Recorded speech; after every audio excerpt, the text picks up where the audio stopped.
Welcome to the Wise Take DFS podcast. I am your host, CK013. You can find me on Twitter at CK_013. And I am joined once again by one of Wise Take's finest DFS analysts, Mr. Paulie D, a.k.a. Wise Take's truest and oldest OG. Paulie D, happy Thanksgiving. How was your Thanksgiving, brother? Thanksgiving's awesome. Yeah. You know, Thanksgiving is the GOAT of holidays, in my opinion. Like, eat amazing food, watch football. Fortunately, I didn't sweat any DFS today, but sometimes that's on the menu too. Yeah. And hang with family and shit. And, you know, usually, in most cases, you're off on Friday. We won't be, but my other job is off, so that's all that matters. I'll do this job all day, any day. AD all day. AD all day. Yeah. Yeah, I agree. Thanksgiving is my favorite holiday. It's especially good for people that, like, number one, like, the only way to get us to, like, not have to work is to not have a basketball slate, right? We can prepare all week for football, get that done. Yeah. Then we have football to sweat, and if it works out, great, everything's wonderful. If it doesn't, you've got plenty of the right comfort food to make you feel better about it. You know? Oh yeah. You'll feel so sick by the time you are done eating that you won't give two fucks about that terrible lineup that you may have put out there. It's a glorious thing. It's just awesome. You know what I'm saying? It's just I love Thanksgiving. I do, and I had an awesome Thanksgiving. Spent it with some family. You know, did some stuff. I'm sure you did the same, Paulie, right? You went out, visited the fam, right? Yeah. All the good stuff. Yeah. And hopefully the nation, you enjoyed your Thanksgiving. Hopefully. Yeah. We truly hope that you enjoyed and had an awesome Thanksgiving because now, as Cam would say, we eat. It is back multiple to ways. NBA. It is Black Friday. We have an awesome sale for those of you that are not subscribed. We got the sale for you, and we'll announce that at the end of the show. AKA, it'll be a Black Friday sale, just to get you thinking about that. So we'll announce that at the end of the show.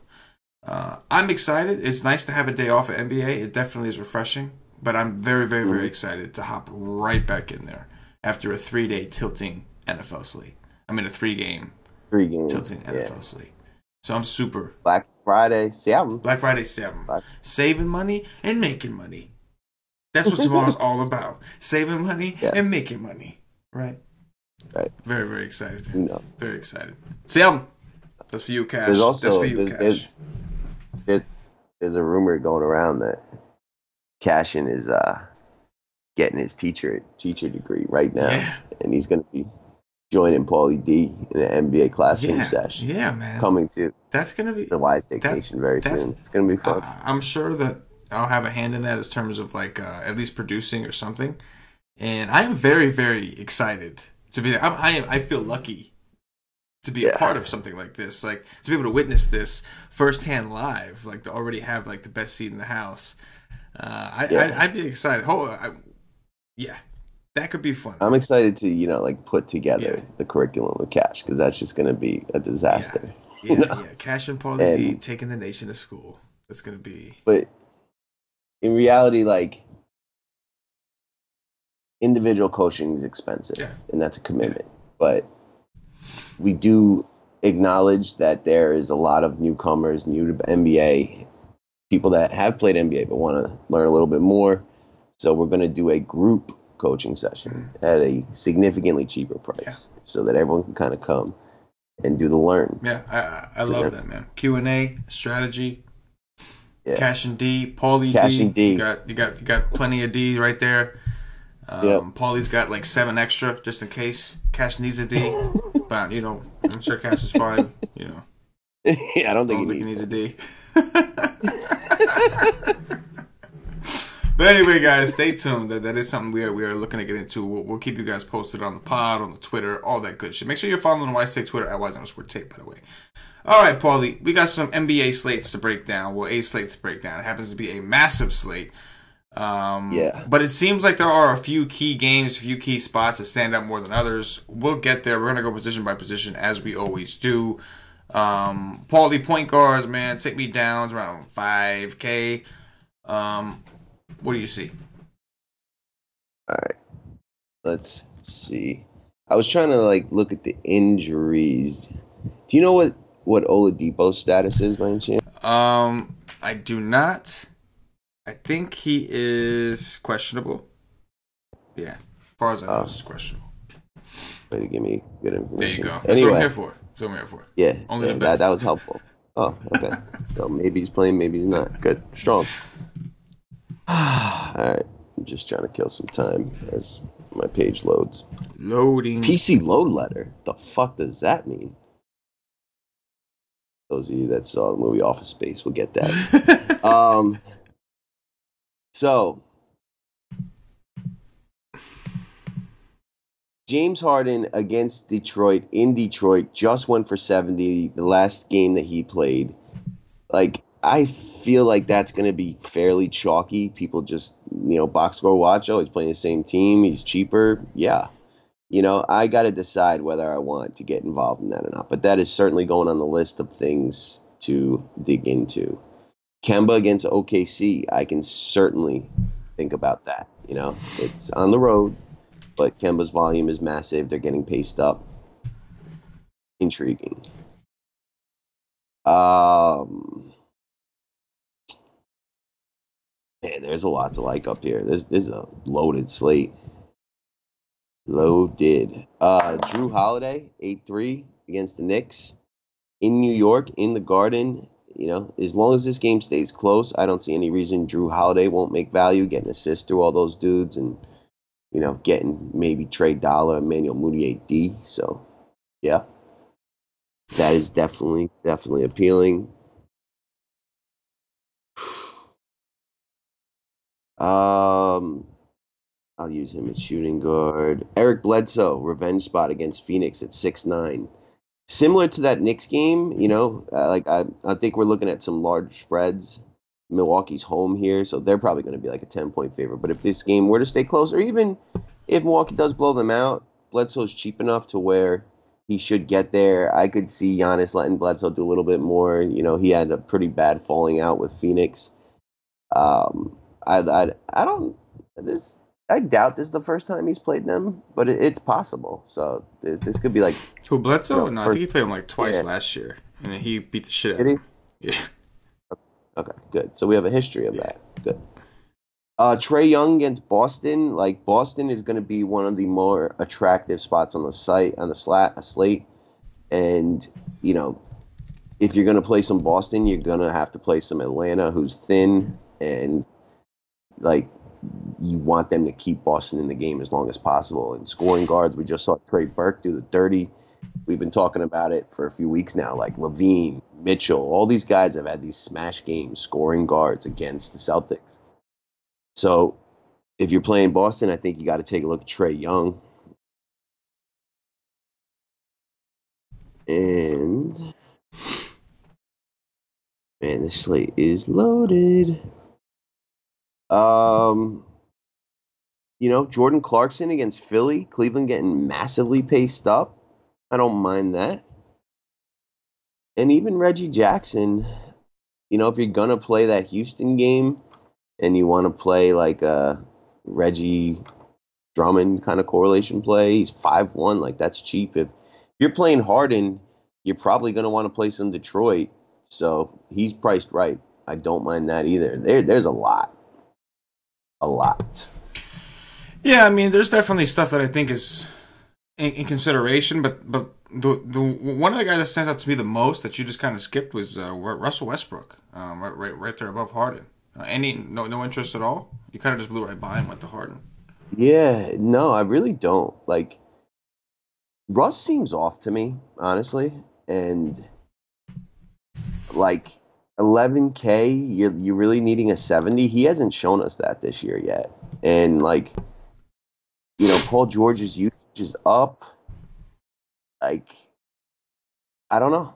The highest he's given us this season is 63.25. That was against the Kings.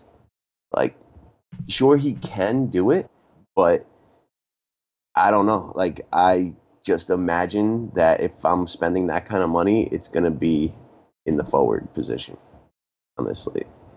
Yeah, I could be. I from that perspective, I could definitely understand. But I do think that like Westbrook is somebody that like he's at home in a phenomenal spot. This is a great triple double type spot, right? Like Charlotte, not the best rebounding team, not a good defensive team. Should be plenty of assists. His matchup is pretty good against Kemba. Charlotte also tries to play fast. There could be some steals involved. I have a little more interest in Westbrook above the rest of these guys. Like Westbrook, I don't know. I'd rather pay a 10-9 for Westbrook than like a 9-1 for a Kyrie or a 9-6 for a Kemba. You know what I'm saying? Because like definitely Kyrie, I agree. But with Kemba, I almost feel like if you're going to play Russ at 10-9, then you might as well just play Kemba for the discount. Because if Russ is getting there, it's likely that Kemba is too. To a degree, yeah. I mean, you're right. Obviously, Kemba would certainly have a good game. But, like, in reality, like, I can't compare Westbrook to Walker on a fantasy level because, like, Westbrook is, like, so full. Like, he fills the stat sheets. Whereas Kemba, like, regardless, even when he goes off, it has to be all offense. He has to, like, score. You know what I'm saying? So, just for another $1,000, if I'm looking for that upside, I feel like, I don't know, I feel safer with Westbrook. I feel like he's more likely to get me the 50. And like Kemba can get you the 60, but he may not be as likely to get you the 60. You know what I'm saying? Yeah. So I don't know. A little concerned there. After that, like John Wall at 8-7 against, I know it's Toronto, and I know they've been playing good defense for the most part, but that is a really low price for a guy that just went off in his last game. I know he was at home, but that stands out. Especially if Dwight Howard's still out. That would make you. That would be glorious. Hopefully he's still unable to sit and is unable to make it to the arena.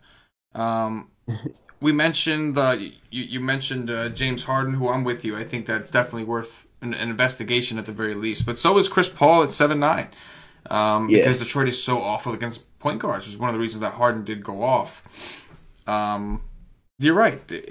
Like there is quite a bit, and obviously I think the optimal play right now on DraftKings anyway because he's shooting guard on FanDuel, but Holiday, like you mentioned.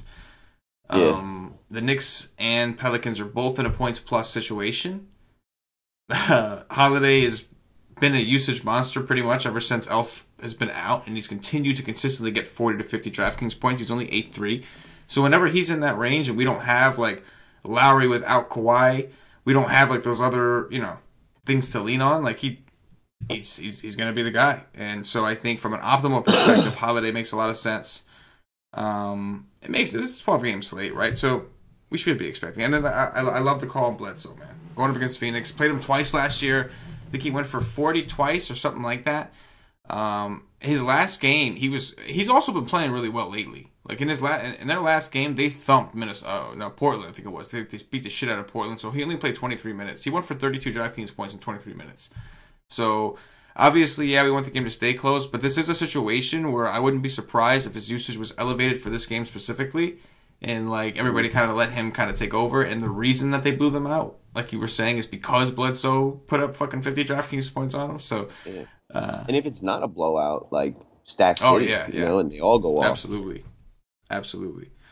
But like you said, man, it's definitely there's some depth here. There's some depth here at the top. Let's look at the bottom. There's going to be more down there. We know Trey Dolla's down there. So like that's number one. So I'm sure there's going to be some more down there. Talk to me about the value point guards. Yeah. So if Oladipo's out, Darren Collison at 4.9 is kind of like always in the discussion. And then usually you don't land on him. But he's in that discussion. Trey Burke, 4,400.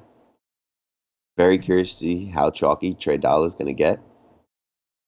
DJ Augustine, 4,300 against Denver. I don't mind that. In that same game, I'd like this Monty Morris kid. He's 4,200. Could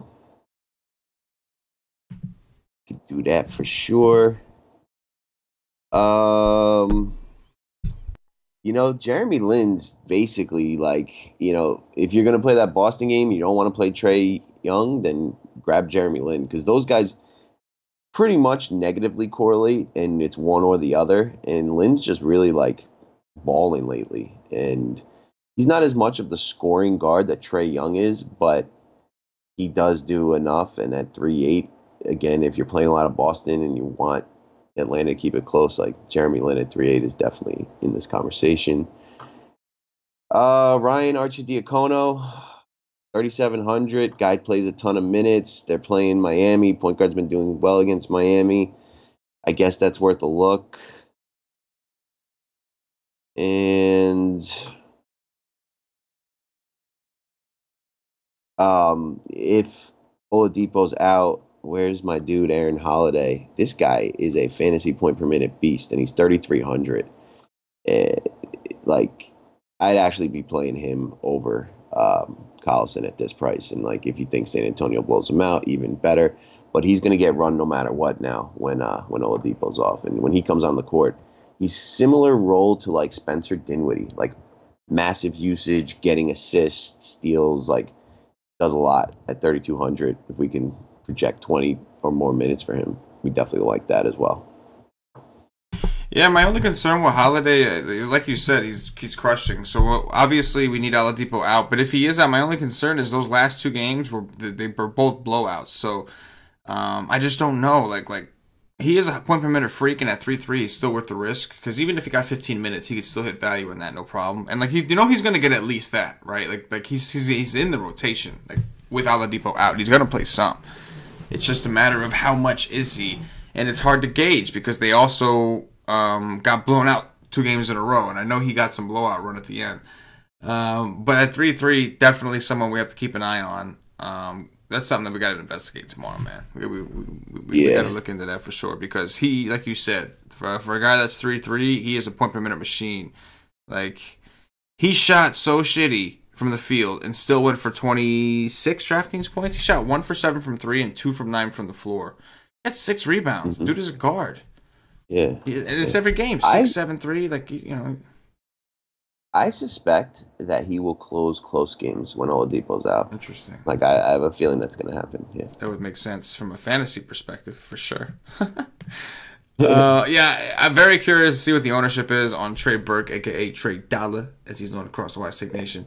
Very, very curious. He's still too cheap for a guy that just put up 60 DraftKings points. So, he's like the current value chalk on this slate right now. Yeah, right? Without anything opening Depending a ton of news, holidays, you know, there's definitely potential for people to sit tomorrow. Like, hopefully, you know, people have new shiny toy by the time we get to lock in. He's kind of drifted down, but he's definitely getting ownership. And right now, he's probably who I project for the highest ownership on the slate. Absolutely. I mean, how do you not? 4-4 on DraftKings, gone for 59 in his last game, 27, 40, 30. And that 30 was against New Orleans, this exact team. He shot 10 for 13 from the field, and put up. And he didn't close that game. No, you know, like they went back to Moutier, like you know, and then against Boston, he was just falling out, and they kept. Moutier is another one. His price has dropped now to 3.9 on DraftKings. His last game was not so great, but the last time he played New Orleans, he went for 35. And that's like a GPP pivot off Trae Young. If Trey Dollar, if he's in your cash game, you know. Yeah. So right now, like the other guy, everybody else is kind of like a guess. You can take a chance on these other guys. I do think obviously Arca Dianita, whatever the hell his name is from Chicago, he's a starter. He's going to play around 30 minutes as long as he doesn't get in foul trouble. So he's in a similar boat. But the usage probably a tad higher, obviously, for Trey Burke and Emmanuel Moutier, being that the Knicks don't have a ton of superstars, we'll just say. So, not that Chicago does, I'm going to be wrong. But anyway, I think you're right. Those are the two guys that are going to have a lot of the ownership. We'll see if anything opens up to kind of lower that ownership, but if not, the Knicks in general should be fairly popular, I think. This game should be pretty popular. It's one of the highest totals on the night.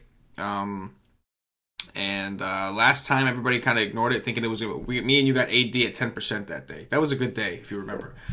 And he went for 70. So, like, I would imagine that people are like, oh, last time was supposed to be a blowout in New Orleans, and they kept it close. Now they're playing in New York. They're definitely going to keep it close. So, something we got to keep an eye on. But, again, the thing with the Knicks, they're being paced up. They're in a points plus situation, and they're cheap. So it's like they're kind of the trifecta. They're gonna be chalk as fuck, but like it's also like if you don't play that chalk and you lose by that chalk, it's gonna hurt you in the balls. You know what I'm saying? It's like the absolute like worst scenario, right? Knicks chalk is just a nightmare. Oh yeah. Like this coach could so easily 2 minutes after lock just announce a completely different starting lineup. A guy who played 40 minutes yesterday could go to no minutes tomorrow. Like it's just an absolute disaster. Pandemonium. Pandemonium. Yeah.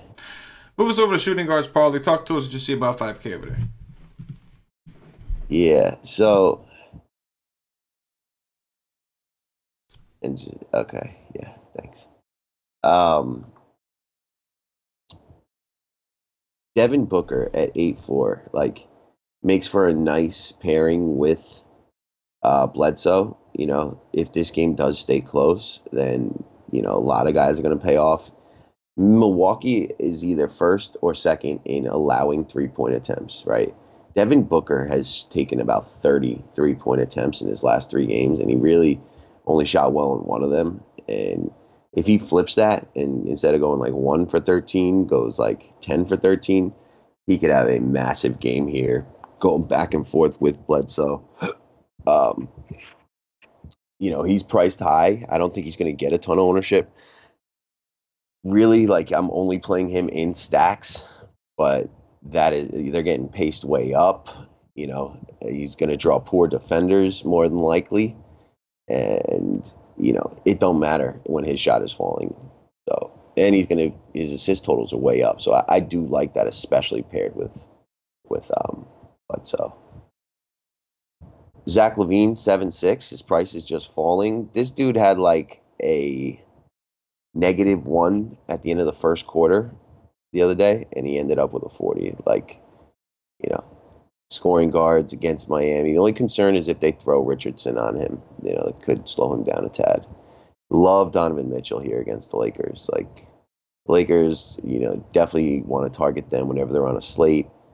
And Donovan Mitchell has the potential to just take so many shots and be on the ball. He actually got a couple assists last game. There'll be some turnovers. Like, he could definitely go for a 50 here. Jimmy Butler let me down the other day. Don't love this spot. Don't see him taking this game very seriously. But if you're playing some Cleveland, like, I don't mind bringing it back with Jimmy. THJ, again, Nick, 7,200. He's the one safe Nick at this point, and he's going to take a ton of shots. You know, he's pretty much similar to LaVine. Is just going to volume his way to at least value in a close game. I don't mind Klay Thompson against Portland at home.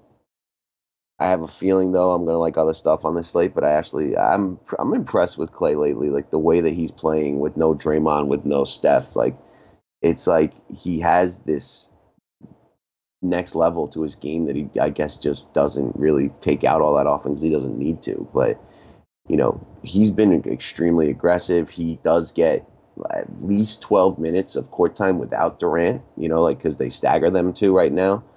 And when he gets that, you know, when he starts the second quarter and Durant's on the bench resting, like, literally he took every shot in the second half of, like, the Warriors each possessions, like, when he was out there. So I don't mind him. I definitely don't mind him.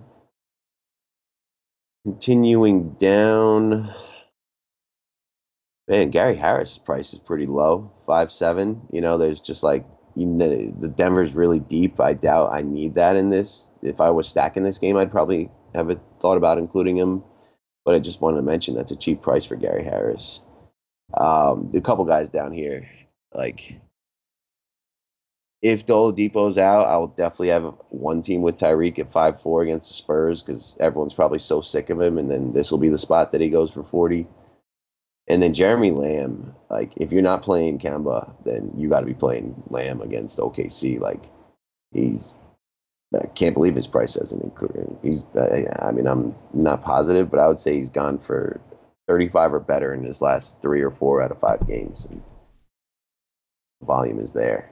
So definitely like these two guys down here, Jeremy Lamb and Tyreek, if no Oladipo, and then the guys I mentioned up top, Booker, Clay, and Donovan Mitchell. Yeah, another deep position. We talked about already Harden. We talked about Drew Holiday. You mentioned Devin Booker. I think that does make a lot of sense. I don't see how they're not keeping that game close unless Booker is hitting his shots, because that's the way you beat Milwaukee. Yeah. They're a very good rebounding team this year. They're not as bad against centers as they had a reputation to be last year. And they play defense, which forces you to shoot from the perimeter. So they play fast and they force you to shoot shots. That's kind of right up Booker's alley if he's hitting his shots. If Booker's having one of those days where he can't hit a shot, it's going to be a miserable fucking day for the Suns. But if he's having a day where he can't miss, he's going for 80. Yeah. This game is going to stay close. And then Bledsoe's probably going for like 60. Like that's it. And Giannis is also probably going for like 50 or 60. Like CJ McCollum, he had his one ceiling game against Milwaukee, and he got hot. Yeah, that's it. They'll let you shoot. They'll let you shoot because they don't want you coming. They don't want you driving. They'll all collapse in. They don't want you coming down. So they will let you shoot. And that's Booker's thing. That's what he likes to do. So I'm with you there, man. 8-4 seems expensive. I'm sure we'll get him at lower ownership because there's so many other appealing spots. People are going to get scared away by the big total. It's like a 13-point spread right now. People are going to get scared away. And again, it's not like, obviously, it's not something that I'm necessarily ready to commit to. Like, that's my core. But, like, it's something that you're already thinking in the back of your mind. Like, I think I want a piece of that if I'm doing multiple teams. Next.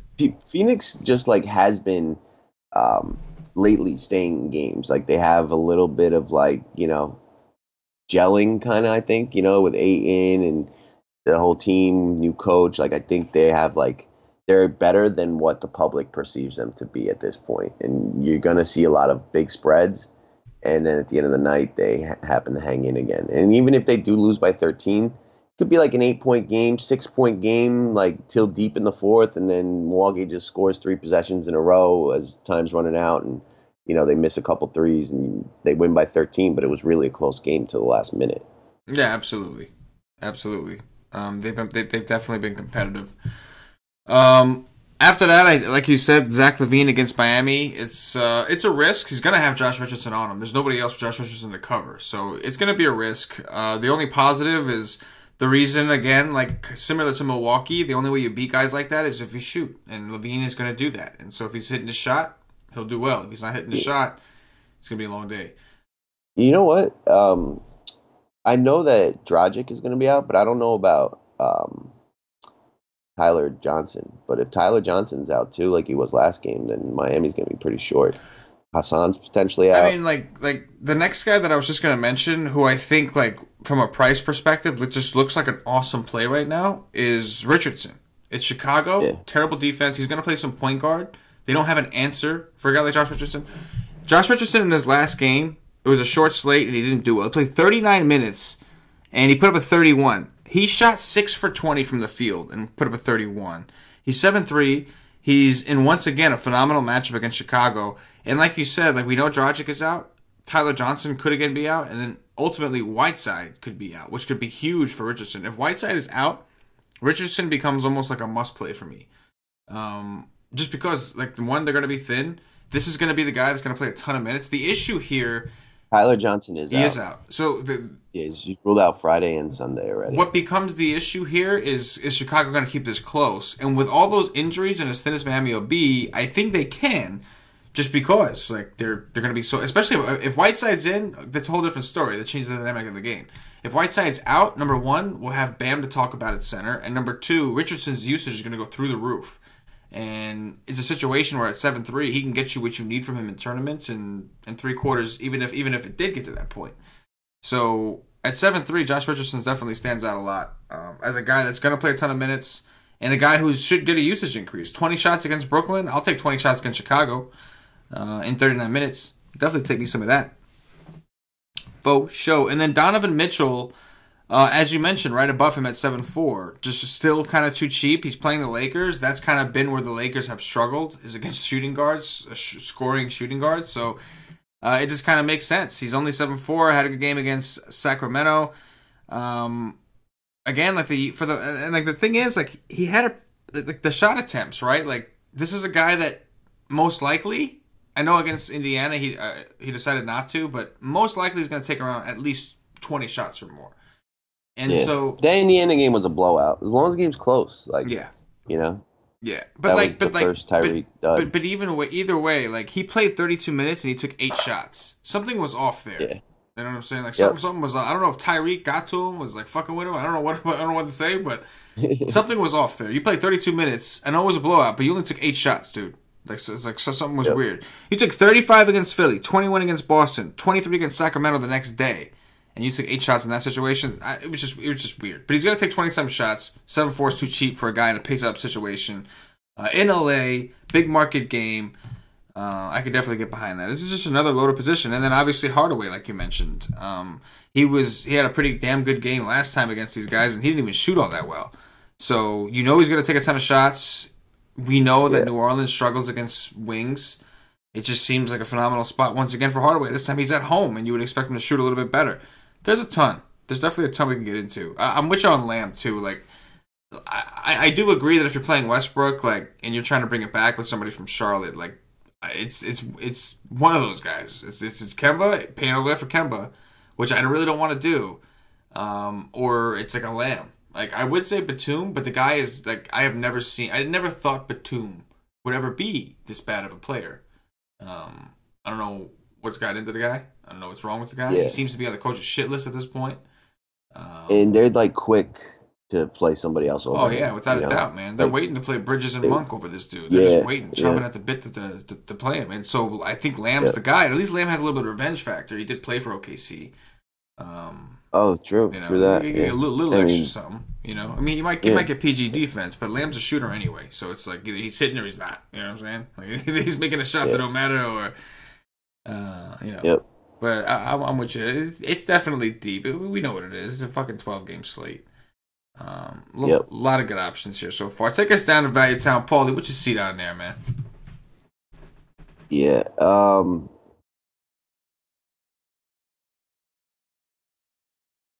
Rodney Magruder, still playing 36 minutes a game. He's still taking like 15 shots per game. He's 4'8". Chicago's a team that teams, usually get their ceiling outputs against. So I don't mind that with Tyler Johnson and Dragic out already.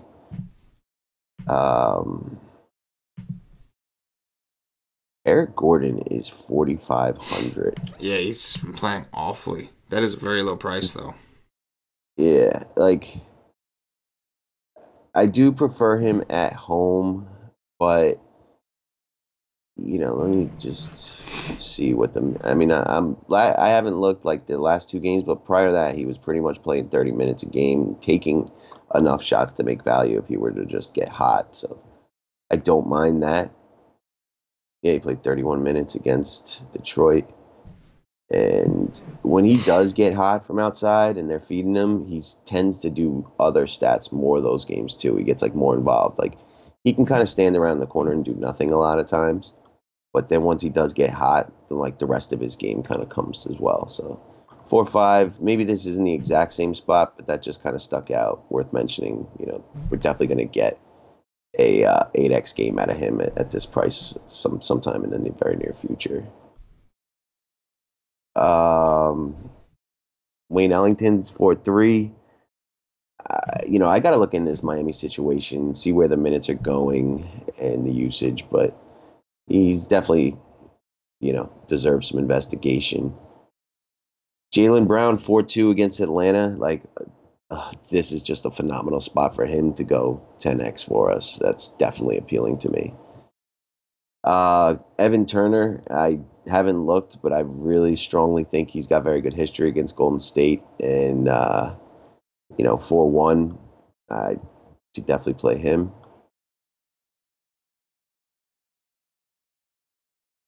If Nwaba starts again, I could go back there. He had another terrible start, and by the end of the game, almost had gotten back. I know there's another guy down here that I'm interested in. Oh, there he is. KCP is getting close to 30 minutes a game now, and he's gone about 7x in like 3 out of his last 4 games. I'm almost positive, and 3,500. Makes sense that he would get those minutes here to guard Donovan Mitchell. And pretty much since Rondo's gone, his minutes have come back. And you can get 10x out of him too at 3,500. So I like that as well. Yeah, I like that call, man. That's definitely makes a lot of sense. Rondo's out, and somebody else is going to pick up some of those minutes, and they decided they have LeBron, who's been facilitating a little more, and they obviously are playing ball more, so they have it covered. Why not play KCP and actually have a guy that plays some defense once in a while? This is a situation, and it also makes sense because just like we know guards have been destroying them, they know that too. They know. It's all kind of coming together for them. They have an opening for a guy to pick up some minutes and see some more time on the court. They're getting torched by a position that they have a defender for. Why not give the guy some time? And he's going to take some shots when he's on the court anyway. So I like that call, man. I know it's Utah, a team that we don't love to always take guys against, but the 3-5. I mean, like you said, man, he could 10x that easily. 6-7x would just be a decent game. If he actually had a good game, he could really do some damage on that price. I like that call a lot, man. There's another guy too at min price, Damian Lee. He played 26 minutes last game against OKC. Minutes are trending in the right direction. He was basically on when Clay is off, and this is a guy who will take his shot and will be aggressive. Probably would get some blowout run. Seems like he's kind of working his way into the rotation more and more, kind of like on the Trey Dollar trend, where he was not playing 4 games ago, and now, I wouldn't be surprised if he starts tomorrow. Damian Lee's going to earn more and more minutes as long as Golden State's thin, and he can score when he's out there. Yeah, it makes a lot of sense. Dwyane Wade is somebody who definitely stands out to me. 4-7 is kind of risky, I'll say, but in his last game, his first game back, I think, he played 15 minutes because he got into foul trouble early, and they just didn't really work him in. They did bring him in at the very end of the game, though. I think he was in the closing rotation when they started the stop-starts. He was one of the guys that were kind of working in there. But we know he also gets a massive usage bump. I would think he's going to play a little bit more. He did play a little stint for the Bulls as well. And it's just a great matchup. Yeah. So, yeah. He's from Chicago, right? I think so. I believe so. I don't know for sure. Yeah. He went to Marquette. That's definitely in the Chicago area. I think it's actually Indiana, but Indiana borders Chicago. Right. Around there. Yeah, he was born in Chicago. You're correct. Yeah. So D Wade in Chicago could be his last season in the NBA. Every year could be. Just kind of waiting for him to. I think this is. I think he's already said this is his last one. I thought he did, but I didn't want to say that because I don't know for sure. But I thought he said this was going to be it. Either way, at 4-7, we got Tyler Johnson out, Dragic out, potentially Whiteside out. There's just going to be usage to go. That's going to make Miami one of the most desirable teams tomorrow. If Whiteside is out, that's it. Miami becomes one of the most desirable teams. So, you know what I mean? On the slate, even against the Bulls.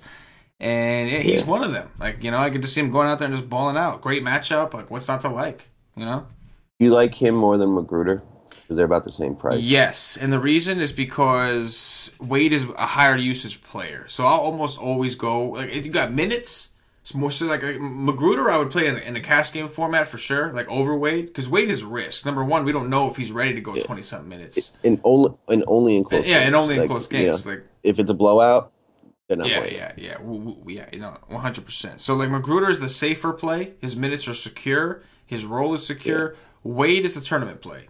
Maybe it doesn't work out, or he's playing bad, or he's not ready to play 20-something minutes. He did miss a lot of time for the birth of one of his kids. So he's the tournament guy, but at the same time, he's the one that's more likely to go get you a 40. He's the one that's more likely to 10x that price than Magruder is in this situation. But I do think Magruder is definitely a solid, safer play for sure. Yeah, I completely agree with what you just said. Would you say that if you're playing Dwyane Wade, it really makes a lot of sense to have a bull?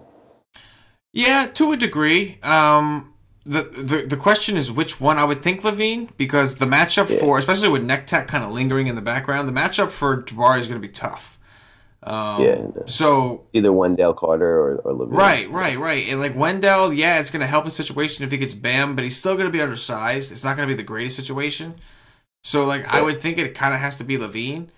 Or you're just hoping that these guys get there in 3 quarters. Because there is a possibility that in 3 quarters, everybody gets to where they have to get. None of them are overly expensive. Josh Richardson, you're going to need him to shoot well. You can't take 20 shots and shoot 9 for 2, fucking 6 for 20 and expect to get there in 3 quarters. But, I think that you're probably going to want a bull. But if you're playing Wade, particularly. If you're playing Wade, well, yeah. I guess so, but again, like even for Wade, like if he got 20 minutes, like even in a blowout, he should still get around 20. If his first rotation comes full, he would still probably get around 20, and he's not gonna go for 40, but he can get you like 30. You know what I'm saying? Like, he could do it. Yeah, where he's not killing you. Right. I mean, a 30 at 4.7, you'll take that all day. You know what I mean? Like, it's not like. Obviously, like if you're playing him on a night like tonight, you're really hoping he goes for like 40. You know, you want to get a little greedy, of course. But I think that you can. It's going to be difficult to pinpoint which one. To me, it's got to be Levine, right? Like, yeah. I don't know. That's a good question. You got me thinking about shit too early, bro. You can be thinking too hard, too early, right now. Let's move over to small forwards, Paul. Talk to me about small forwards, bro. What do you see above 5K over there? All right. I'm just scrolling to the top. So we got a pretty loaded top tier here with Giannis against Phoenix, LeBron against Utah, and KD against Portland. The only way I'm playing Giannis with Bledsoe is with a bunch of in a game stack, and it's going to be tough to fit like Bledsoe, Booker, and Giannis. I just don't think I'm going to get to Giannis. He could totally smash here, but he's kind of priced pretty high at this point. I think LBJ is where I would go out of these three. I mean, Durant's getting the usage bump and he's cheapest, but he just hasn't looked very good lately, and this is going to be a very slow kind of game. I think I favor LeBron. Like, since Rondo's gone down, he's doing a ton of scoring and, getting the assists. And, he's always a rebounder. So, I don't mind LeBron at 11. I think out of those three, I'd go there. Ben Simmons definitely is appealing against Cleveland. They got nothing that can guard him. PG at 8.6. I think I'd look to him over Russ. They got no one on Charlotte that can guard him, and his usage is kind of pretty much matched Russ's lately, and 8.6 versus 11, I kind of like that. Mirotic is fine, 7.3 against the Knicks. One of those three bigs on New Orleans is definitely going to be attractive. TJ Warren, 6,500 against Milwaukee. Like, he fits the stack significantly better than Giannis does at 6,500. He's taking a ton of shots. With Booker getting those assists, you can correlate him with Booker, correlate Ayton with Booker, but it makes a lot of sense to grab two of the Phoenix guys, because multiple guys on Phoenix are going to have to do well to keep pace, and they're getting the pace bump and all that good stuff.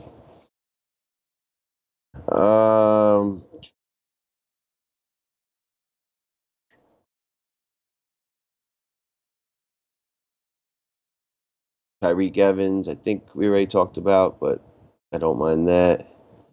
Otto Porter, 5,400 against Toronto. I could think about that, especially if there's no Dwight Howard. With no Dwight Howard on, he does get a pretty significant boost. May draw some Kawhi defense, but he's a, kind of hustle stats and 3-point shooter, so I don't know if that would affect him a ton. Joe Ingles is 5,200 against the Lakers. That's an interesting pivot off of somebody like Mitchell. And Trevor Ariza, another son no one ever plays, and he's 5K. And just this, exactly what I said for Warren applies for Ariza as well. I like the middle tier significantly better, I think, today at small forward. Like, obviously those guys up top are great, but there's some guys that can get you 8-9x down here in the middle tier. Yeah, the mid tier so far, I think across the board, there was some favorable mid tier in every position so far. The same here. Giannis, obviously, like you said, you need the game to stay close. This is the nut spot. TJ Warren's got to be one of the worst defenders I've ever seen in my life. Everybody goes off against TJ Warren. And Giannis right now, when he's playing the four, it's just not even close. So He could smash. Phoenix also a bad rebounding team. Awesome spot for Big D here. Just a matter of, is the game going to stay close enough for him to pay off that 11-4 price tag? And is Bledsoe going to just step in and take over some of the usage? I went back and I looked, and Bledsoe did have some, at least in his last game against Phoenix, he had some spike in his usage. His usage was around the 20s somewhere, and in that game specifically, it was in the 30s. So wouldn't be surprised to see him get extra aggressive. Either way, if the game stays close, Giannis is in a smash spot. Like if this game were to stay close, he can go for 80, 90, no problem. Rebounds aren't going to be an issue. He's going to get blocks, going to get steals.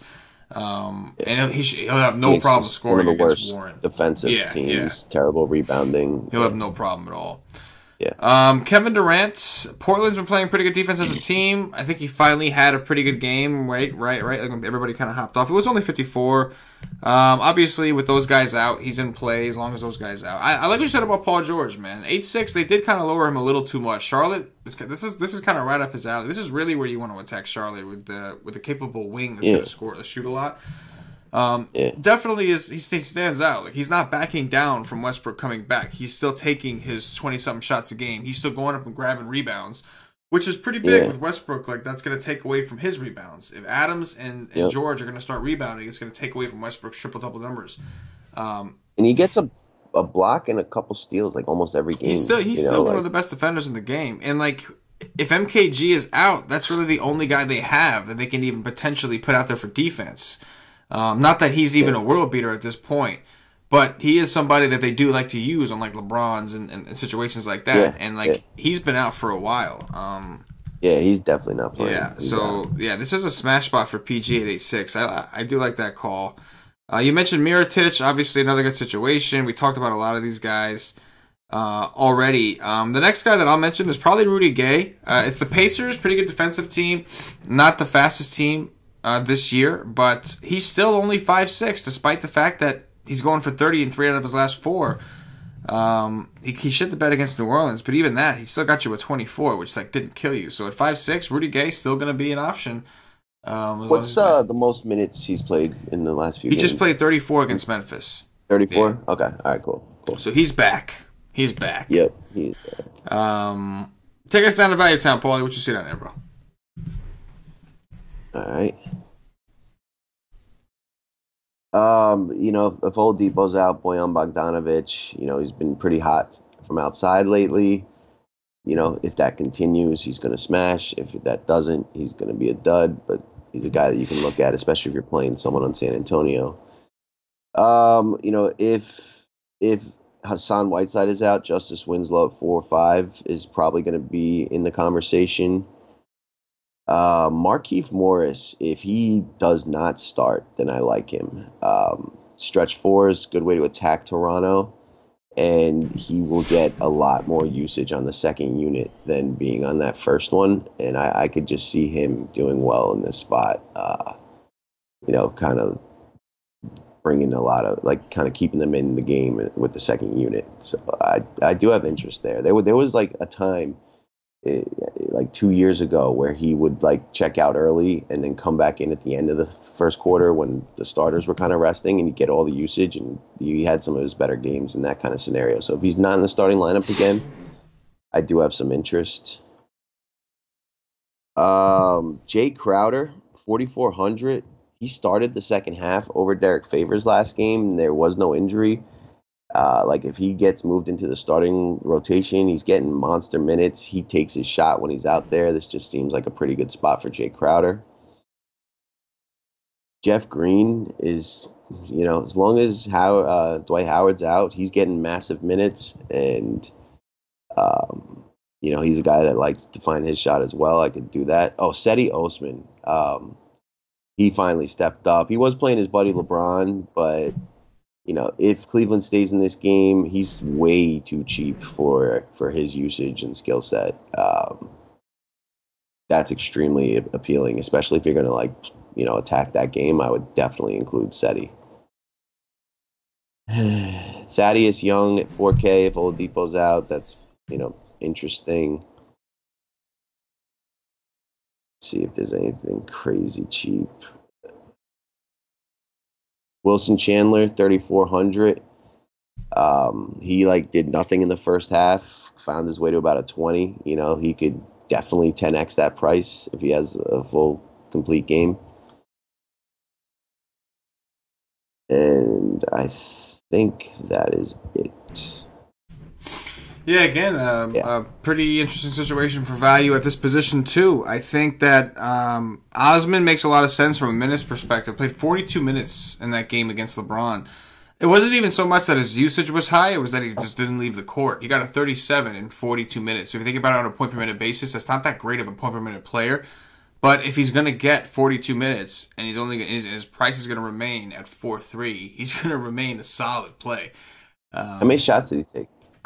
He took 13 shots, which really isn't a lot considering you're on the court for 42 minutes. He just shot really well. He shot 53% from the field, 5 for 7 from 3 also. So again, he's a minutes guy. He's just, if he's going to get the minutes, he's too cheap. At a certain point, they're going to raise his price. When he's at that point, the minutes aren't enough to justify playing him. But right now, at 4.3, they are. He's just underpriced. I mean, think about it. Like, you're kidding. He's 4.3. He played 42 minutes in his last game. We were playing 6.5 for this guy, like not too long ago. Well, some people were. We sure as hell wasn't. Yeah. Some people were. You know what I'm saying? Yeah.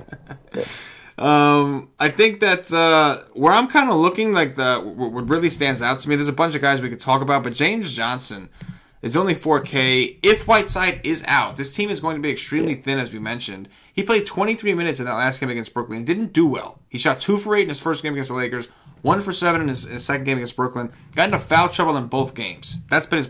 So he's like antsy. We saw Wade do the same thing in his first game back. Immediately foul. Probably a tad rusty, right? It's combobulated. Yeah, exactly. He's rusty. But at 4K, if they're willing to give him the minutes, and we don't even know if 23 was a cap or if it's just because he had 5 fouls, they pulled him out and said we don't need you right now. So against Chicago, just another terrible defensive team. Got to be interested there in James Johnson at 4K. If Whiteside's in, are you interested still? Not as much. I'm not as into it because we do have other value plays, but if Whiteside's out, then it's the same thing for Wade and him both. I'll be a lot more interested in Wade and him if he's out because that's usage gone. That's more rebounds to go around. That's everything, and then they become just almost a value must. I think at that point, right? At least the value guys. That shorthand, right. The cheat code. The cheat code.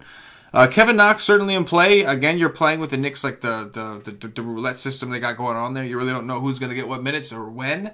But Kevin Knox theoretically should do well. You have to worry about foul trouble. He does get into foul trouble, and they're playing him at the 4 right now with Vonleh. Last time these guys played each other, both Vonleh and Knox had 4 fouls apiece. So something to consider. Knox did end up having a decent game at 3.9, and this is sort of the situation where you would expect him to do well. It's just a matter of can he stay out of the foul trouble. Because as far as matchup goes, he's going to have a pretty solid matchup regardless of when he's on the court. I think from the last guy I'll mention, from the perspective of a game stack for that Phoenix-Milwaukee game, and again, it's just a tournament kind of situation, but I think that Mikal Bridges would be somebody else we can look at. He didn't start in that last game, but he still played 29 minutes against Chicago. So he's getting the minutes. We know he's a shooter. He's going to correlate with Booker in terms of shooting, getting shots off of assists. Again, how do we attack Milwaukee with wings, guys that can shoot? And that's kind of what he's here for. So I do think in that game stack tournament build where you're playing Booker, you're playing Bledsoe, maybe even Big D, I think Mikal Bridges is definitely someone you could look into as a value play to help you with that stack. Let's go over to power forwards. Paulie, talk to me about the guys above 5K. All right. I mean, most of these guys we already discussed.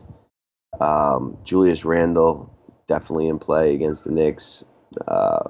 He's, if you don't want to go all the way up to AD, he's definitely a nice consolation prize, and power forwards have just been murdering the Knicks this year.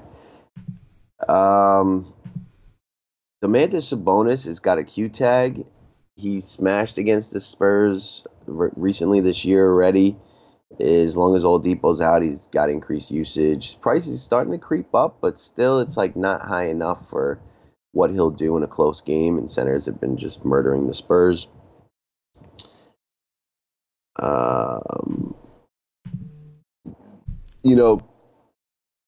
We got to see who's starting for Toronto, but Siakam and Ibaka are in phenomenal spots. Power forwards against the Wizards has been great this year. you just got to, like, if Joval starts again, and Joval had a phenomenal game, like, then I think it's easier to just click Siakam or Ibaka. If they're playing together, it's like, which one? I guess I'd go Siakam because he's going to be the true 4 in that situation. But just something to keep an eye out for. I see a Q tag next to Horford, and this would be a revenge spot for him back in Atlanta. I think I would go to him if he plays. If he's out, then, we probably have to take a look at like a Jason Tatum, who's 6'3" here, could definitely smash against Atlanta. Who else? I could definitely consider Paul Millsap against Orlando, although I think that would probably be more of a Jokic game, and Millsap's coming off a pretty good game. Larry Nance, interesting against Philly. We got to see where he falls into the lineup this time around. And that is all. Yeah, it's a damn shame what they're doing with Nance down there, man. They had him in a revenge spot where he was playing well. They move him out of the starting lineup for Nwaba. And on top of that, only gave him 18 minutes. He played 18 minutes against the Lakers. He put up a 27 in 18 minutes. Yeah. It's just fucked up what they're doing over there. For a guy that they supposedly like. I guess they're preserving him. They don't want him to get hurt. I don't know. I'm trying to make excuses for him, and I don't know. It's not my job. I don't fucking have to do that. Anyway. A lot of these guys, as you mentioned, the ones that I'm most interested in, we already talked about at the small forward position. I think LaMarcus Aldridge is someone who I hate playing, and I think a lot of the nation hates playing. We do call him the magician around here for his tendency to disappear in the middle of a game. But we know that centers do well against Indiana. Aldridge is playing center right now. Like, majority of his minutes, he's playing the 5. Like, Gasol's been out. Poltel doesn't play a ton. He's the 5 right now. Yeah. So he's going to be the one matched up with guys like Miles Turner and potentially Sabonis or anybody else off the bench, none of which are playing good defense right now. So this is a situation where I think LMA at 7-8, under 8K. The price is reasonable. LMA played 41 minutes in that game against Memphis. Kind of interesting. Well, I mean, it's not that interesting because that's what he's getting in close games. 38, 40. He's getting a ton of minutes right now. So from an optimal perspective, we talk about like Chetty Osman, a guy with that's going to play a shit ton of minutes. Aldridge is more expensive, but there's a threshold for guys with his level of usage. And so Chetty's way down here with the usage, but Aldridge is up here with the usage. And so the threshold changes here. And I think Aldridge might be just on that borderline where it's like, maybe I got to get some because he's playing too many minutes for that much usage in a good matchup, right? Yeah, definitely agree. The only thing I'll say, though, is like we've mentioned a handful of players in that game, and like that game is extremely unattractive as compared to others on the slate. Yes. Like, 2 very slow teams. The Pacers have gotten blown out pretty much every game since Oladipo's been out. Like, I don't want to get too into that game, unless like more opportunity opens up, like Rudy Gay were to be sitting. But it's like guys are priced right, but it's still not the game that you really want to have too much exposure to, I don't think. Yeah, I agree from that perspective. Like, I don't want to be playing like 3 Spurs tomorrow. Like, I don't want to be playing DeRozan, Gay, and LMA. But I do think like one of the positives in the situation, at least for Indiana, the San Antonio is terrible defensively. So that obviously helps. Plus, the usage is there to kind of give everybody a boost. On the San Antonio side, it typically seems to be like 1 or maybe 2 guys max, like control all of the game. Like, there's not their role players don't do a ton. So it really is DeRozan, Gay, or LMA for the most part that are going to do a majority of the damage. So I agree, you don't play a ton of them, but I think that if you can pick one and you could pick the right one, you could have a great game. Right. Sure. But I agree with you. Definitely on the 12-game slate, not the game that I'm trying to sit here and load up on. If Sabonis is ruled out, I want nothing to do with this game. I don't see how they'll hang. I mean, San Antonio, their defense has been just awful. Like, just horrible this year. You know what I mean? They're getting destroyed. So, I don't know. At this point, it's hard for me to envision them being able to blow anybody out right now. Like, don't get me wrong. Like, they're still good enough to where they're playing competitively for sure. But, I don't know. Well, you're definitely going to have value plays regardless, because at that point, Indiana becomes fairly thin. Like, that dude Holiday becomes like a, even better of a risk with more usage to go around on the second unit. If Sabonis is out, you know what happens, right? What happens if Sabonis? Oh, we get Kyle O'Quinn. Kyle Kyle O'Quinn? O'Quinn. Is that what you're If you want to win. But even that's a troll job, bro. They got O'Quinn, they got fucking Leaf. Like, they got a few different guys that they can throw out there just to screw you. Yeah. You know what I mean? Yep, definitely. It'll be fun to talk about that tomorrow. Hopefully Sabonis just plays. Don't be a dick. Let's go under 5K, Paulie. What you see down there, bro? All right. A few of these guys we already talked about. Derek Favors, 4-7. I guess I'm just going to mention every Utah Jazz player. Everyone against the Lakers, and you can have 3 guys make value against the Lakers. Dwyane Dedmon is extremely attractive. Love that he's forward eligible. 4-2. Bigs against Boston. He's playing even in blowout minutes too. Like, they're just kind of thin, especially if Spellman and Poitras are out. The minute's kind of secure. Right above him, you got Noah Vonleh. He's going to be extremely chalky. I tend to think that this is the spot to get off Noah Vonleh. Foul trouble, certainly a risk. And, he had the revenge narrative and then a phenomenal spot against Boston. He's definitely still worth a look at 4-3. I'm not saying totally fade, but there's just another guy in the Knicks I'm going to like a little bit better here, and he's going to be, massive chalk, I think, regardless at 4-3. It's just really just a bad price. He should be at least like 4-9.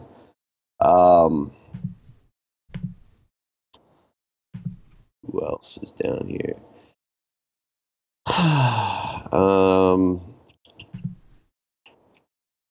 Marvin Williams is 3-8.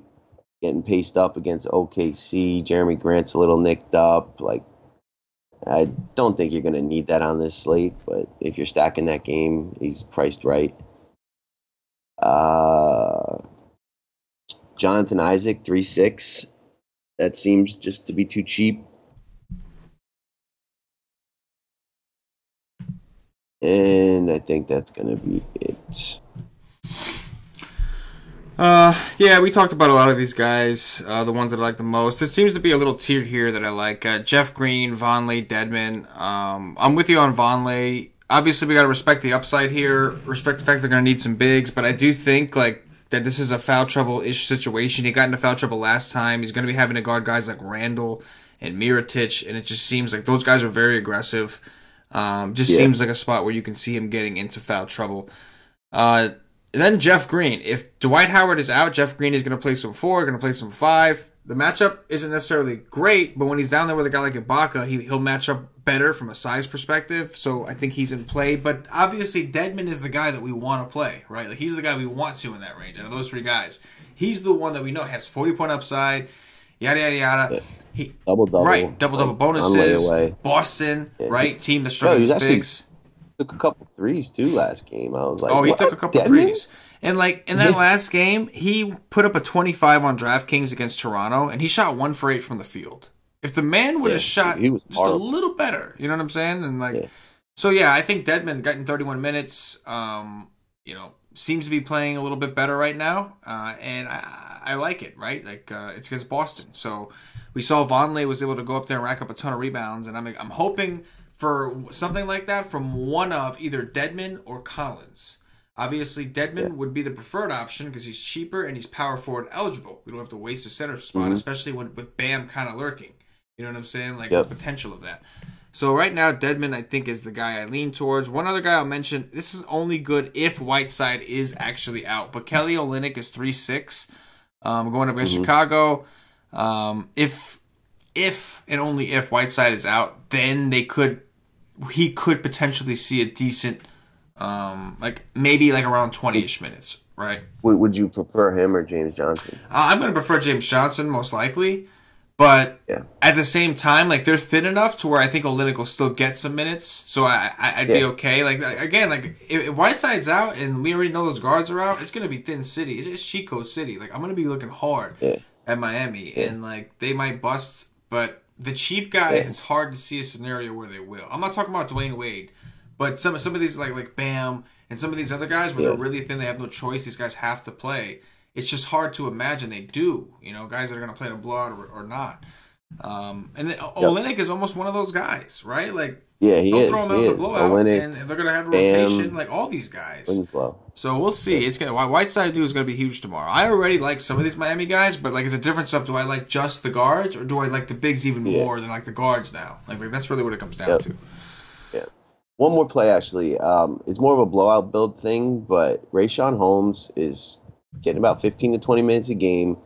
He can smash in a short period of time. Centers do well against Milwaukee. And, if Milwaukee's winning by like 30, he could get that 20, 25-minute game, and he could just crush in this spot here. He's worth a look at 3-2. Shiggity show. Move us over to centers, Paulie. We'll go all the way through, and we will wrap up this thing, do some top threes, get it out of here, all that stuff. Wet spots. Spots. So if Whiteside is out, Bam at 3-8 is just massive chalk, phenomenal play. I don't think you fade that in any scenario. Like, Rayshawn Holmes played 17 minutes, went for 26 against Chicago. Right, you're gonna get Bam getting 30 minutes. Like, he could absolutely smash. Centers have just murdered the Bulls all year long, but that's at the bottom. But like, all these guys will become irrelevant almost if that opens up. Joel Embiid against Cleveland, sure. Embiid's just like, he's gonna get his. Like, he's gonna get his shots. If the games are close, they're gonna go to him. Like, he's quickly becoming one of the best players in the NBA. Jokic, I definitely like at 9-4. I don't think many will go there. Drummond, 8-9. That's just too cheap. Blake Griffin got really hot shooting from the outside in that game. I think I'd go right back to Drummond. Rudy Gobert against the Lakers, although I don't really like his price. Vooch, 8-1. The offense is going through him and Fournier. And, if Orlando's going to hang in this game, Vooch probably has to do well.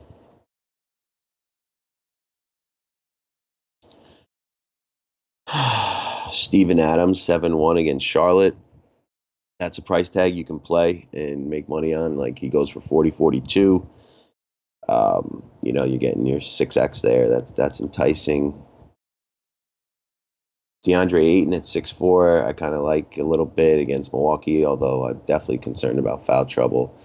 Enes Kanter, I love. Like, if the Knicks stay in this game, I think this becomes a Kanter game. And, like, he doesn't need much to go off. And when he's hot and they let him play 30-plus minutes, 38 minutes, like, he can go for 60. And I just really think this is the spot for Kanter.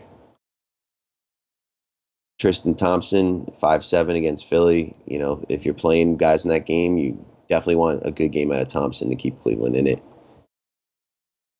Wendell Carter's in the conversation. Miles Turner's been playing really well since Oladipo left. 5-2. Finally, price coming up a tad, but that's still really too cheap for the usage he can get centers against the Spurs. And if Sabonis were to get ruled out, that would become extremely, extremely enticing. And then they finally let Joe Val play, and he smashed. And, if there's no Dwight Howard, he could crush this spot. So that's interesting as well. John Collins, mega bust. This is a good spot, especially if no Horford. I'd be very willing to go right back. And did we talk about Bam? Because if Hassan Whiteside's out, I really like that as well. Yes, definitely, for sure. I agree, man. If Whiteside is out, I'll be playing a shit ton of Bam. No questions asked. If Whiteside is in, I think Whiteside's in a great spot too. His price is up, and there's an issue like we saw against the Nets the first time when Jared Allen was out there. He's so much bigger than the Chicago centers that he could get into foul trouble, or they could essentially just blow them out if they do have a guy like Whiteside to dominate. But also, we should mention, if he's out, we love Bam. We hope he's out. If he's in, he is still a good tournament play. Anthony Davis at the top should draw a lot of attention. He went for 70 against the Knicks last time. Definitely want to analyze that game and see, number one, if I want a piece of it, because I do think the ownership is going to be high, but it's hard to ignore at the same time. And then two, like, what piece do I want to attack with? but definitely someone on my radar. Joel Embiid, I'm leaning more towards, like, I don't like, Cleveland played the Lakers tough. That was like a narrative game, right? LeBron left. You wanted to prove that you guys can be competitive and you guys can ball. But in reality, Cleveland is one of the worst teams in basketball right now. So I don't expect them to be able to contend with Philly. That's really what worries me about the Philly guys. I truly believe that game is stacker right, fate, right? 100% stacker fate. Yeah, and I lean towards fate just because there's too many other games I do like. I like the call on Drummond and Griffin. So Griffin went off last game because Drummond got into foul trouble. Drummond had like 5 fouls, only played 28 minutes. I think this time he's at home. I don't think he gets as many of those fucked up calls, and I think Drummond is the one who actually eats this time. I think that's a good call, Paulie. Yeah. Jokic obviously in consideration against Orlando. Problem is we see teams go down to Denver and kind of struggle, especially like this is two teams that used to be very fast and are now very slow, and one of them learned how to play defense, aka Denver.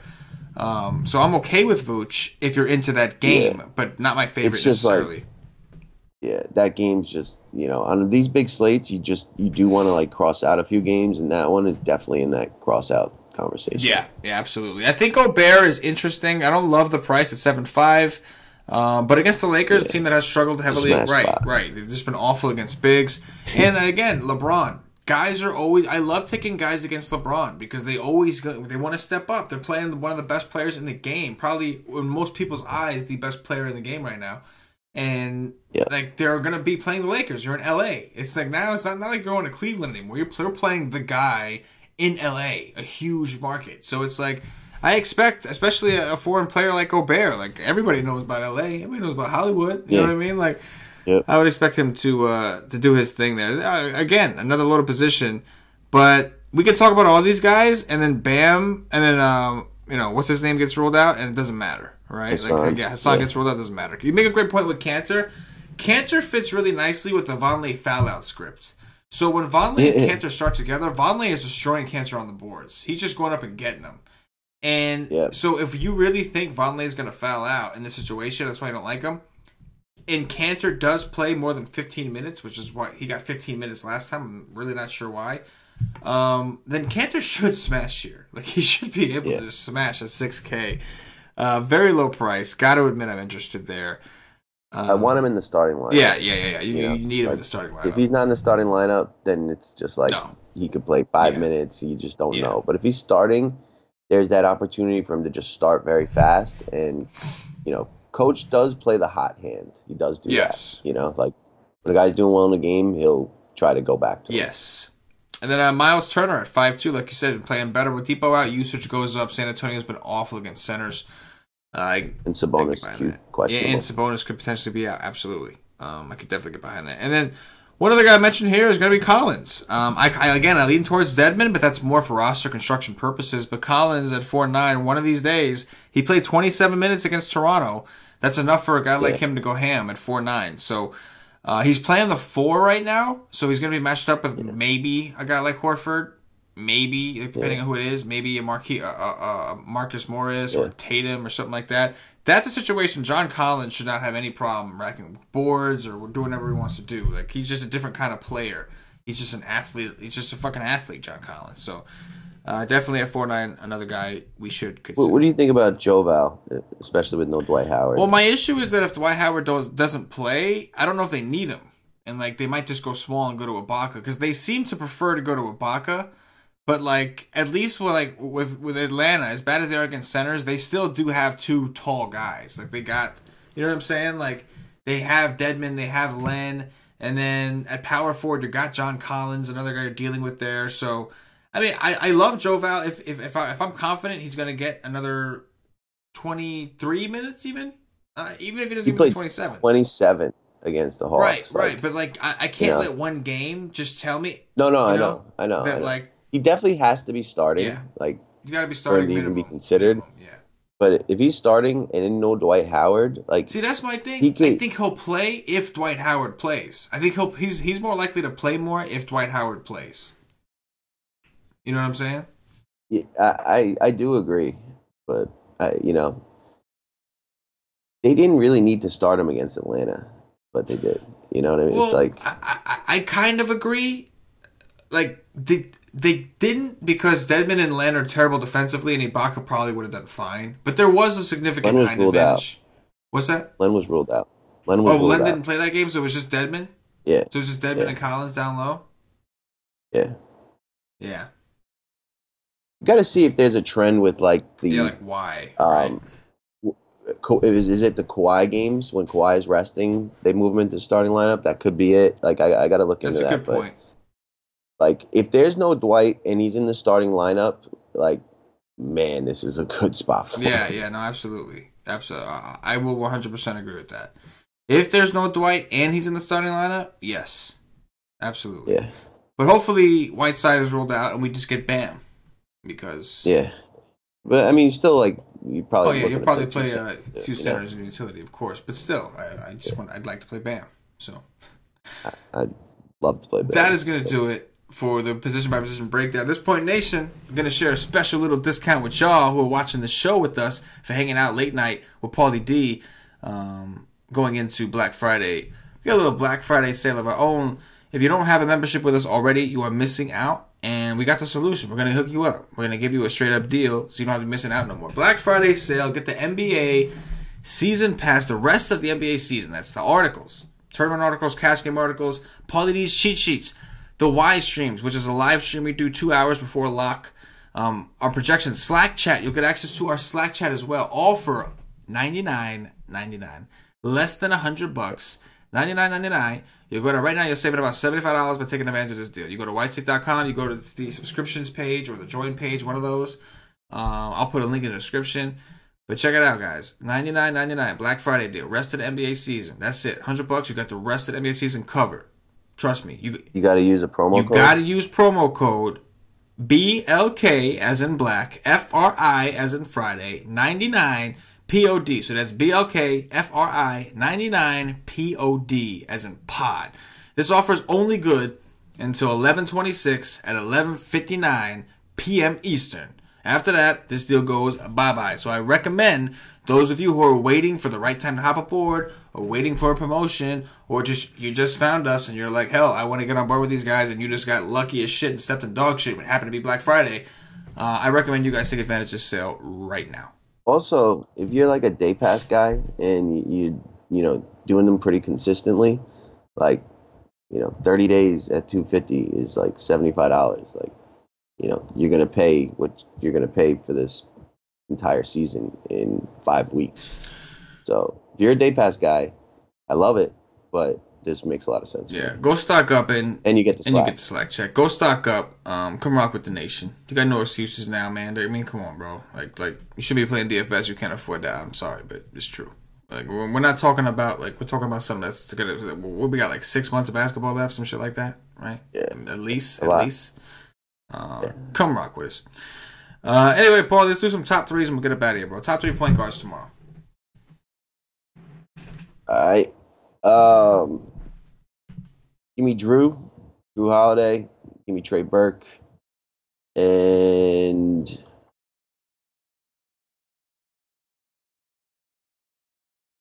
I feel like there was someone real juicy that I can't remember.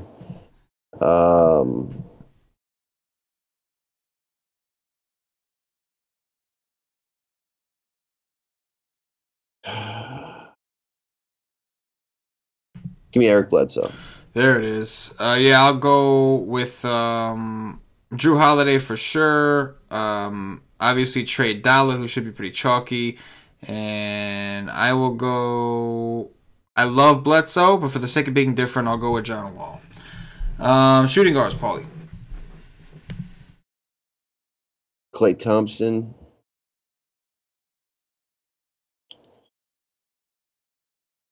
Jaylen Brown. And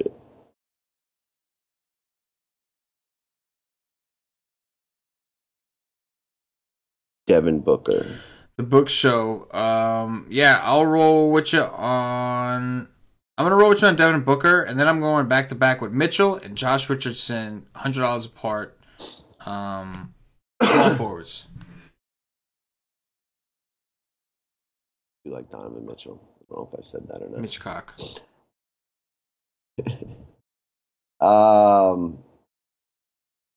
I like Jeremy Lamb. I like TJ Warren. And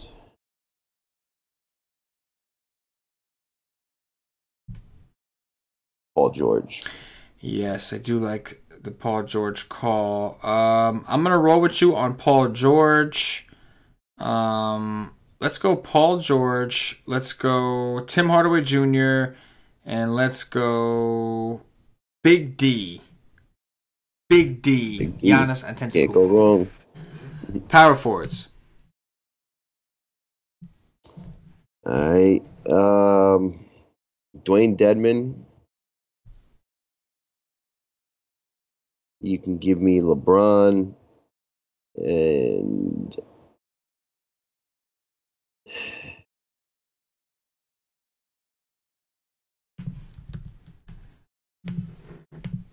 Jay Crowder. I like it. I'm going to also go with Dedman for some value. I'm going to go with James Johnson, a.k.a. Neck Tat, for those of y'all that don't know. And I will go with the Magician, LMA, LaMarcus Aldridge. Centers, Paulie. What you got? Cantor, Drummond, and if no Hassan, obviously Bam, but that's not real right now. So I will give you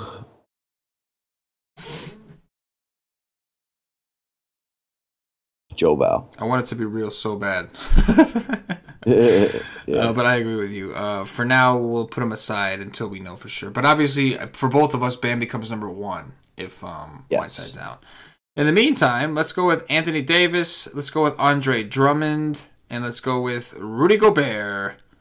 And that is going to do it for the Whiteside DFS podcast. If you're watching on YouTube, hit that likes up, that thumbs button. Oh, I fucked that up. Hit that thumbs up, that likes button, subscribe to the channel, make sure you hit the notifications bell so you're notified whenever we go live on the channel. We cover all kinds of sports. We do all kinds of streams. Make sure that you are following along and getting notified. You don't miss nothing now. If you're watching us on Facebook, give us a like and a share to support the nation. If you're watching us on Twitch or Twitter, give us a follow, give us a retweet. If you're listening to us on Podbean or iTunes, give us some 5-star reviews. Real quick, guys, don't forget to check out the swag we got over at wisesec.com. You go to wisesec.com, you look at the menu section, click on swag, and you will get access. We got hoodies, we got t-shirts. We're selling tote bags, bro. People are buying tote bags, man. It's real out here. Go get a gift. It's the perfect time to get a gift. Go get yourself some gifts. Everybody can use a t-shirt. Why not a WiseTech t-shirt? One of the sickest logos in the biz. Do us a favor and go check that out. Aside from that, guys, as far as the show, whatever platform you're watching or listening us on, we really appreciate the feedback. We really appreciate when you guys show us some love and support. So continue to do that. It helps to keep us to go, helps to keep us doing these free shows for you guys, and we'd like to continue. So if you're a fan of the show, I'll be asking you to show a little bit of love, whatever platform it is you are watching or listening on. Paulie D, anything in closing before we get up out of here and finally get some motherfucking sleep?